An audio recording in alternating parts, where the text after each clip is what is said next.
My name is Pollard Henry County Civil War historian, and I'll just tell you a little bit about the cavalry battle that took place on August 20th, 1864.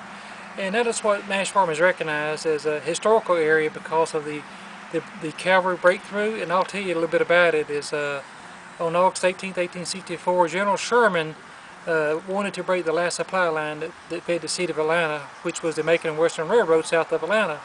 So by August 18th, 1864, there was 32 battles had taken place and Atlanta was still occupied. So General Sherman decided that he would have a bold cavalry raid to cut the last communication line south of Atlanta.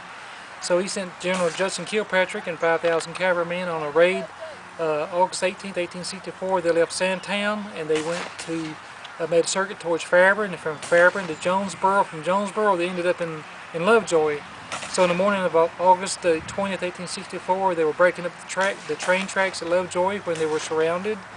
And once they got surrounded, their flanks were being covered up, and they met some Confederate infantry, and they were pushed back about a mile from the railroad track to this ridge directly behind me at Nash Farm. And from that ridge, they had to decide what they were going to do. They looked over this ridge, and the situation wasn't much better. It's because standing at Nash Farm, there were 400 Texans and a 112-pound howitzer cannon that was set across the road on a knoll that was waiting to greet them. So, weighing the cost of what was going on at that particular moment, they decided to have a bold cavalry charge and break through the line, which they thought was weak at Nash Farm. They did break through the line through a cavalry charge, and they charged about a half a mile sabre charge through the soldiers that was blocking the road, the Texans. They swept on through Nash Farm, and they got about a mile and a half east of here, a place called Walnut Creek, where they put their cannons and turned their cannons around. They crossed the creek and made a rear guard action for about an hour and 45 minutes. While they were fighting there, the rest of Kilpatrick's command moved through McDonough, and then on the morning of August the 19th, they camped between McDonough and Peachstone Shows at the Newton Canyon line. Several campsites have been found there.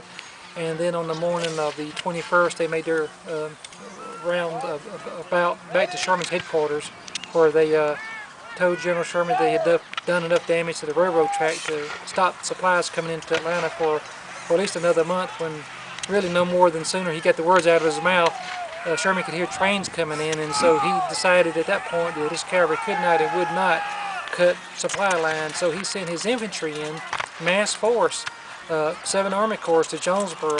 10 days later, on August 31st, they cut the lines at Jonesboro, the railroad lines. And immediately after that, Sherman told his troops to follow from Jonesboro, and the Confederate troops went down to Lovejoy, and they landed on this ridge, Cedar Bluff Ridge here in Lovejoy. Right here, the right flank was on this hill right at Nash Farm. And they fought for 4 days. On the morning of September the 6th, Sherman had heard word that Atlanta has failed. So instead of contending with fighting these Confederates for 4 days on a really impregnable high ground, they decided they would pull back into Atlanta, the city that he had fought 33 battles to take. So if you look at it in a nutshell, 33 battles would be fought before Atlanta would fall. And the last battle would have been right here at Lovejoy. So when they left here, they went back to Atlanta. And then a couple of months later, General Sherman decided he'd have his great march to the sea. So the Confederate loss at Jonesboro caused the fall of Atlanta. It reassured the re-election of Lincoln in November, and it also made pathway for Sherman's march to the sea.